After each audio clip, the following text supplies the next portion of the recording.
कर्तव्य पालन करते रहने से, वो कैसे कर्तव्य पालन करना है? ईर्ष्या रहित होकर। ईर्ष्या रहित मतलब ये हम मानेंगे कि हाँ वो भगवान परम पुरुष हैं, उन्होंने जो बोला है सीधा सीधा मानेंगे, उसमें ईर्ष्या नहीं रखेंगे कि आप भगवान कैसे हो सकते हो, who are you tell me, हाँ वो नहीं, जो उन्होंने बोला उसको मानेंगे। ऐसा मानने से हम यहाँ के कर्म बंधन से मुक्त हो जाते हैं। कर्म बंधन से मुक्त होने का मतलब, अभी यहाँ बंधन नहीं है तो मतलब वी आर बिकमिंग फ्री। भगवान के यहाँ से बंधन से मुक्त होकर फिर हम भगवान के धाम जाने के योग्य बन जाते हैं। लेकिन इसके विपरीत अगर एक व्यक्ति ऐसा सोचता है, नहीं नहीं नहीं, ये आइडिया तो आपका आइडिया है, मेरा आइडिया तो ज्योतो मत तोतो पथ का है, हम अपने तरीके से किसी भी की पूजा करेंगे, हम वहीं जाएंगे। तो भगवान दूसरे श्लोक में बोलते हैं, इसके बोलते हैं ते तु एतत् अभ्यसूयन्तो नानुतिष्ठन्ति मे मतम् सर्वज्ञान विमूढ़ांस्तान् तान् विद्धि नष्टान् चेतसः। बोलते हैं अगर मैंने किसी को बोला ये चीज़, वो व्यक्ति मान लेता है मेरे आदेशों का, श्रद्धापूर्वक ईर्ष्या रहित होकर पालन करता है, तो क्या होगा? वो सकाम कर्म के बंधन से मुक्त हो जाएगा।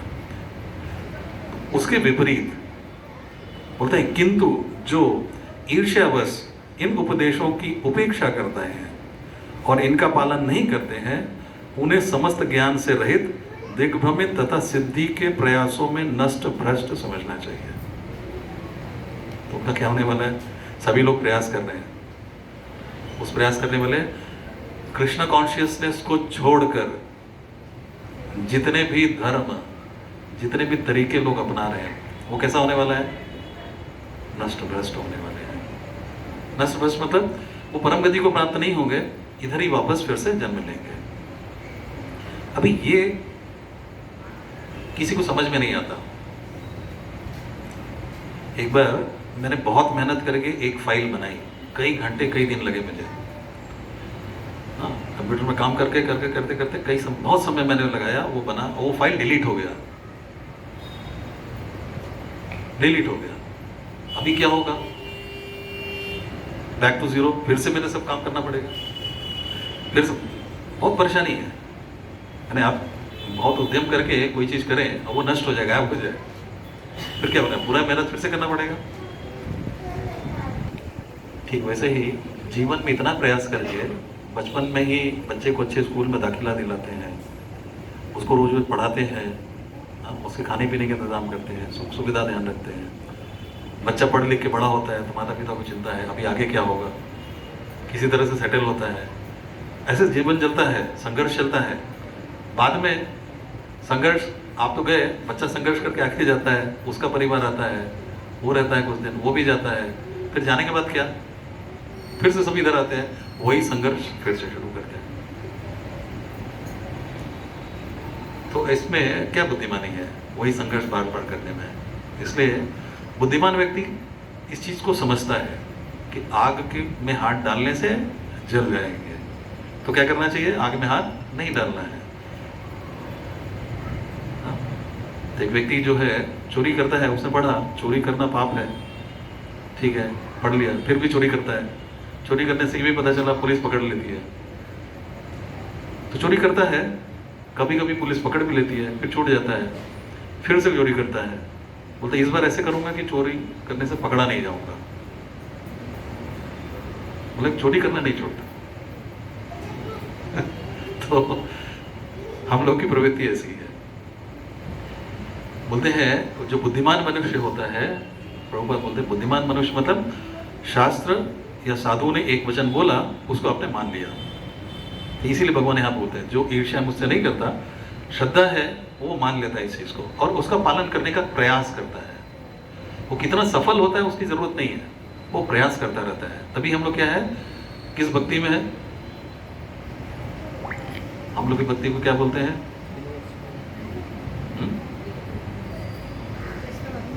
नहीं बोलते हैं वैधि भक्ति, विधि विधान के अनुसार भक्ति। एक होती है वैधि रागानुगा भक्ति, और कुछ लोग इसको सोचते हैं कि बिना नियम कानून के एक भक्ति, गोपी के ड्रेस में हम घूमेंगे, वृंदावन में इधर उधर घूमेंगे, हम सोचेंगे हम भी गोपी बन गए। ये मानसिक कल्पना सब लोग करके ऐसे बनते हैं। हर चीज़ के लिए एक स्तर होता है ऊपर उठने का। तो वृंदावन जो सभी जाते हैं घूमने, तो क्या वृंदावन के निवासी बन जाते हैं? सब टूरिस्ट बन के जाते हैं, वापस आते हैं। वृंदावन वास्तविक धाम में जाने के लिए भगवान इधर बता रहे हैं कैसे जाना है, तो इसको पालन करना है। वैदिक भक्ति नियम कानून पूरा पालन करते हुए जो भगवान ने नियम कानून बताए हैं उसका पालन करने का प्रयास करना है। क्योंकि विधि पूर्वक भक्ति करेंगे तो ध्यान पूर्वक जब करना है, बहुत बार प्रयास कर रहे हो नहीं रहा है, लेकिन प्रयास कर रहे हैं तो भगवान और उनके भक्त वो इसका एश्योरेंस देते हैं, ठीक है you don't worry, please continue, मैं तुमको लेके जाऊंगा। वो बोलते हैं मैं लेके जाऊंगा, गुरु बोलता है मैं लेके जाऊंगा, तो भाई और गारंटी आपको क्या चाहिए? आप इसमें लगे रहो चुपचाप से। धीरे धीरे धीरे संसार जो है, संसार में ठीक है हम है तो है, जितना काम धंधे की जरूरत है उतना करेंगे, लेकिन हमारा वास्तविक फोकस किधर होना चाहिए? यहाँ से जाने पर होना चाहिए, न कि रहने पर होना चाहिए। इसलिए बहुत सारे जो हम नए प्रयास करते हैं, नई फैक्ट्री सेटअप करते हैं, ये नया नया धंधा किसके लिए, किस चीज़ के लिए? हमें उतना ही प्रयास करना चाहिए जिससे ये शरीर का निर्वाह हो सके, उससे ज़्यादा की ज़रूरत नहीं है। अगर एक व्यक्ति के पास करोड़ों आ भी जाता है तो खाने के लिए तो सिर्फ वही 2 रोटी ही मांगता है, और बहुत ज़्यादा मांगने पर डॉक्टर ही मना करने वाला है, भाई डायबिटीज़ हो जाएगा मत खाओ, तो कुछ दिन बाद मेडिकली उसको रोक दिया जाएगा। तो ऐसे हमें बुद्धि से चीज़ों को समझना चाहिए, और जो बुद्धिमान व्यक्ति होते हैं वो इस चीज़ को मान लेते हैं। भगवान ने जो बोला है, गुरु जो बोल रहे हैं उसको मान के उसका पालन करते हैं। ये पालन करने से ही हमें परम गति प्राप्त होती है, अन्यथा यहाँ बहुत सारा दिक्कत ही दिक्कत है।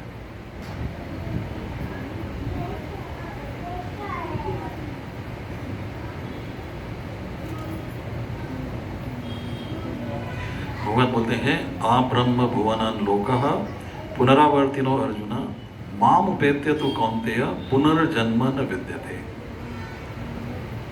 इस जगत में सर्वोच्च लोक से लेकर निम्नतर सारे लोगों के, बोलते हैं सारे लोग दुखों के घर है। सब जगह क्या है? दुख ही दुख है, जहाँ जन्म तथा मरण का चक्कर लगा रहता है। मतलब ऐसा नहीं है कि हम ब्रह्मलोक में जाएंगे तो बीमार नहीं पड़ेंगे, या इंद्रलोक चले जाएंगे तो बीमार नहीं पड़ेंगे, सब उधर भी पड़ेंगे। यहाँ पे कोरोना हुआ तो वहाँ भी हो सकता है कोरोना, वहाँ दूसरे तरह का कोरोना फैलेगा, हाँ वहाँ भी लोग मरेंगे। तो ऐसा नहीं कि दुख नहीं है, वो उधर भी है। तो बोलते हो जन्म मरण का चक्कर लगा रहता है। बोलते किंतु पुत्र जो मेरे धाम को प्राप्त कर लेता है वो फिर कभी जन्म नहीं लेता इधर। एक बार उधर गया तो इधर नहीं आएगा। हाँ, जैसे एक व्यक्ति एक ऐसे राज्य में रह रहा है जो बहुत गरीब राज्य है, बहुत गरीब राज्य है। अब उस गरीब राज्य से वो निकल के जैसे दिल्ली जैसे शहर में चला गया, और दिल्ली शहर में चले जाएगा तो फिर क्या वापस गांव में उधर जाएगा? नहीं जाएगा। ठीक वैसे ही जब हम ऐसी जगह पहुंच जाते हैं, जैसे इंडिया से कभी कभी लोग अमेरिका चले जाते हैं और वहां जाके सोचते हैं स्वर्ग है, उधर से फिर इधर नहीं आते, वहीं सेटल हो जाते हैं। ठीक वैसे ही यहाँ से जब भगवान के धाम एक व्यक्ति जाता है तो बोलते हैं वहाँ पे एक बार गया, वहाँ तो जन्म मृत्यु जरा व्याधि ये सब दुख था ही नहीं, आनंद ही आनंद है। तो ऐसे आनंद को छोड़ के इधर कौन आएगा? किसके लिए आएगा? क्योंकि उसको वहाँ जाने के बाद वो संबंध का भी ज्ञान हो गया कि भगवान और बाकी जितने भक्तगण हैं यही सब कुछ है इधर। तो इधर फिर वापस कोई नहीं आता। इसलिए बोलते हैं माम उपेत्य पुनर्जन्म फिर नहीं होता। मेरे को जो एक व्यक्ति प्राप्त कर लेता है तो फिर इधर वापस नहीं आता, वो खुद से भी नहीं आना चाहता, और भगवान सेवा देते हैं तब आता है, अदरवाइज वो नहीं आएगा। इसलिए इसका कुल तात्पर्य ये है भगवद गीता में कि हमें अपने दिमाग के हिसाब से नहीं चलना है, शास्त्र के हिसाब से चलना है, साधु के हिसाब से चलना है, भगवान ने क्या बोला है उसके हिसाब से चलना है। लेकिन कृष्ण ही भगवान है, अगर इसी पे डाउट हो जाए, भगवद गीता को मैं नहीं मानता, फिर क्या होगा? प्रभुपाद बोलते हैं ना, गीता को लोग नहीं मानते, बहुत सारे लोग उसमें कमेंट्री करते हैं, बड़े बड़े लोग। सर्वपल्ली राधाकृष्णन ने भी इस पर कमेंट्री की है, भगवत गीता। कितना गीता जानते हैं? 0। कमेंट्री कर दी। मैंने अंग्रेजी जानते हैं या संस्कृत जानते हैं, इसका मतलब नहीं कि तत्वों को भी जान जाएंगे, नहीं जान पाएंगे। तो कृष्ण भगवान है वो समझ में नहीं आया। कृष्ण एक ऐसे पुरुष है, बस ऑर्डिनरी पुरुष, शक्तिमान है, बस इतना ही समझ में आया। तो ऐसे में अगर आप ये प्रचार कर दो कि कृष्ण वास्तव जो व्यक्ति दिखता है वो भगवान परम तत्व नहीं है, परम तत्व तो निराकार उसके पीछे है, ये प्रचार करने से फिर क्या होगा आपकी गति? तो शास्त्र बोलता है ऐसे व्यक्ति को बहुत ही घोर अंधकार में डाला जाता है।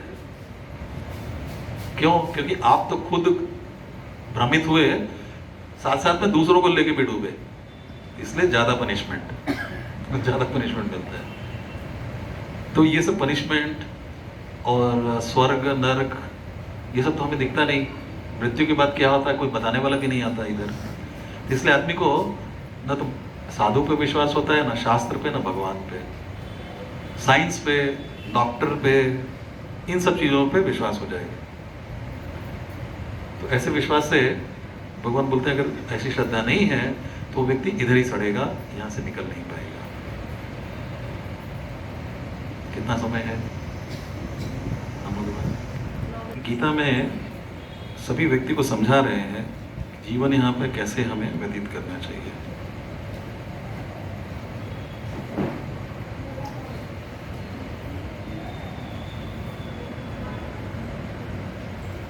और कोई प्रश्न? उसका क्या होगा?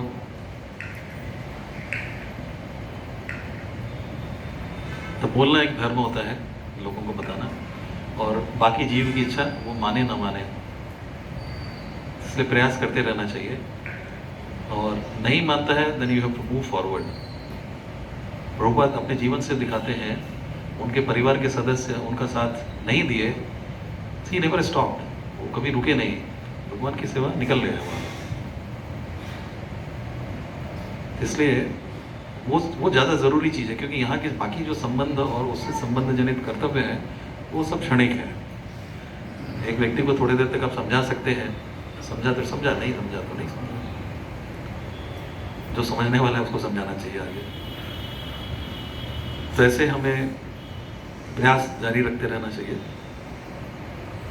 और ये सारी चीज़ें शास्त्र की बातें भगवान बोलते हैं कि कैसे समझ में आएंगी सभी को। सभी लोग भगवत गीता पढ़ेंगे नहीं, बहुत सारे लोग पढ़ नहीं सकते हैं, पढ़ना नहीं आता है, तो वो कैसे भगवान के आदेश को समझेंगे? तो वो किसी के प्रवचनों के माध्यम से समझेंगे या फिर सेवा के माध्यम से समझेंगे। जैसे जैसे हम जितनी परिमाण में भगवान की सेवा में लगते हैं, भगवान हृदय में उतना ज्ञान प्रकाशित करते चले जाते हैं, वो बुद्धि अपने आप आ जाती है। तो 10वें अध्याय में भगवान इस चीज़ को बताते हैं कि भाई एक व्यक्ति को मैं ये ज्ञान देता हूँ कि मेरे पास वो वापस कैसे आ सकता है। सब कुछ सुविधा है लेकिन बिल्कुल ज़ीरो है, कुछ करने लायक नहीं है, लेकिन भक्ति में लगा पड़ा है।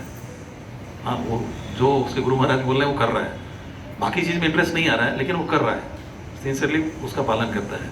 वैसे पालन करने में भगवान उसकी मदद करते हैं। भगवान की मदद से ही हम यहाँ से जा सकेंगे, अपने मदद से कुछ नहीं होता। गुरु की कृपा या भगवान की कृपा से हम यहाँ से निकल के जाएंगे।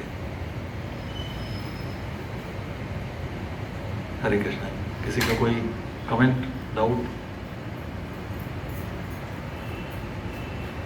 अगर गलती से जैसे किसी ने कुछ खाने को दिया और हमने भगवान को भोग लगा दिया और खुद भी खा लिया, बाद में पता चला कि उसमें प्याज था, तो क्या पाप लगेगा? क्या होगा? गलती से हुआ। वैसे तो जब भगवान को हम भोग लगाते हैं तो भोग लगाने का काफ़ी विधि है, लंबा चौड़ा विधि है। हम लोग तो ऐसी प्लेट लेकर रख देते हैं, लेकिन उसका अब जैसे हम लोग आचमन करते हैं ओम पवित्रो पवित्रो वा ये सभी मंत्र बोलते हैं, तो शुद्धिकरण करते हैं। इसी तरह जो प्रसाद ऑफर होता है उसका भी शुद्धिकरण करके ऑफर करना चाहिए। लेकिन वो जो ब्राह्मण दीक्षित लोग हैं उनको ये नियम कानून पता होता है, वो उस तरह से करते हैं मंदिर के अंदर। और भगवान को जब भी भोग लगाया जाता है तो ये ध्यान रखा जाता है कि ये जो भोग है वो वैष्णव लोग ही बनाए हैं। उसका उदाहरण जैसे चैतन्य महाप्रभु जब काशी में थे, चैतन्य महाप्रभु जब काशी में थे तो किसी के घर भी प्रसाद पा लेंगे ऐसा नहीं था। जो 1 लाख नाम जप करता है वो क्राइटेरिया था उसके घर, क्योंकि अगर उसके घर कम से कम नियम कानून से सब चीज़ें चल रही होंगी। तो हमें ऐसा प्रयास करना चाहिए कि भगवान को जो भी भोग लगाए खुद से बना के लगाएं। तो उससे क्या है, भगवान को प्रसन्नता मिलती है। आपने उनकी सेवा में कितना समय लगाया। हम बाजार से खरीद के तो देख सकते हैं, लेकिन प्रयास करना चाहिए, क्योंकि बाजार में आज की डेट में बहुत सारी चीज़ें, अभी हमें लगता है कि हम तो आलू फ्राई लेके आ गए, उसके पहले जो पकोड़ा फ्राई हुआ था, ऑनियन पकोड़ा फ्राई हुआ, उसका क्या तेल में तो रहता है ना, वो अंश बर्तन में रहता है। इसलिए बाहर का सारा वैसे अशुद्ध ही होता है, हर एक चीज़ अशुद्ध होता है। कहने के लिए वो वेजिटेरियन हो सकता है, लेकिन सब अशुद्ध है।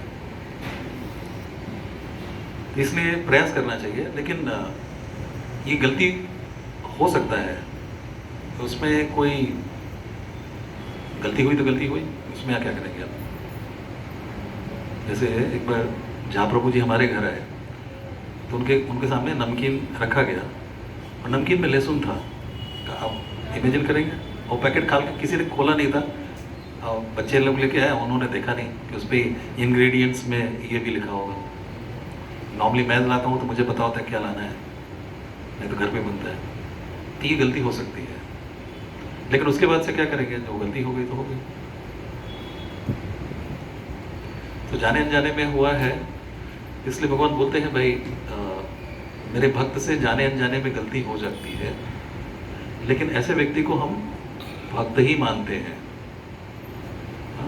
वो गलती को गलती नहीं माना जाता है। वो बोलते हैं कि ठीक है, गलती हुई तो गलती हुई, लेकिन अगर वो भक्ति में लगातार लगा हुआ है तो वो गलती उसकी गलती नहीं गिनी जाती है।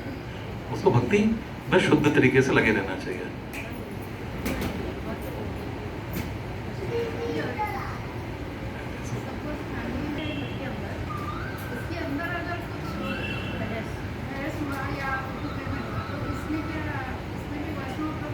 नहीं ठीक है, वो हमें थोड़ा केयरफुल रहना चाहिए उस केस में भी, कि जितने भी घर में अगर दीक्षित भक्त हैं तो उनके साथ हमारा व्यवहार कैसा होना, भक्त के जैसा होना चाहिए। ऐसा नहीं कि हमारा परिवार का सदस्य है, ऐसा नहीं मानना चाहिए। जैसे महारानी कुंती बोलती हैं भगवान से कि मेरा जो संबंध है, जो पांडु लोग हैं, विष्णुवंशी हैं, दोनों से काट दो, क्योंकि मैं इनको कैसा अपना परिवार वाला समझती हूँ। वास्तव में कैसे हैं, ये सभी आपके भक्त हैं, आपके सेवक हैं। इस रूप में ही सभी का दर्शन करना है। ये मेरा पुत्र है, पुत्री है, पति है, पत्नी है, वो संबंध का दर्शन नहीं करना चाहिए। ये एक चीज़ हुआ। और दूसरा है कि जब हम आपस में बातचीत करते हैं और वो गरम गरम बहस भी हो सकता है, लेकिन अगर वो कंस्ट्रक्टिव बहस है जिसमें हम भगवान की सेवा अच्छे से कैसे हो सकती है उसके बारे में चर्चा कर रहे हैं, तो ये वैष्णव अपराध नहीं है। हम एक दूसरे को क्रिटिसाइज कर सकते हैं इस तरह से कि एक आदमी जो कुछ सोच है उस सोच से थोड़ा ऊपर अच्छे सोच में आए कि भगवान की सेवा अच्छे से कैसे हो सकती है। तो हर बहस जो होता है वो अपराध नहीं होता है पहला। और लेकिन हाँ, भक्तों के जब परिवार में भक्त हैं तो उनके साथ केयरफुल रहना चाहिए कि ऐसा नहीं वो छोटा बच्चा है तो उसको डांट भी दिया, कुछ भी कर दिया, नहीं, उसको भगवान का सेवक समझ के ही उसके साथ व्यवहार करना चाहिए।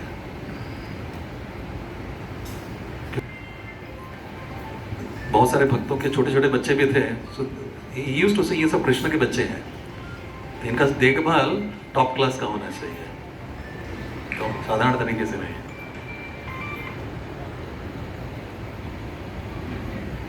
ठीक है, पुष्पांजलि सभी करते हैं।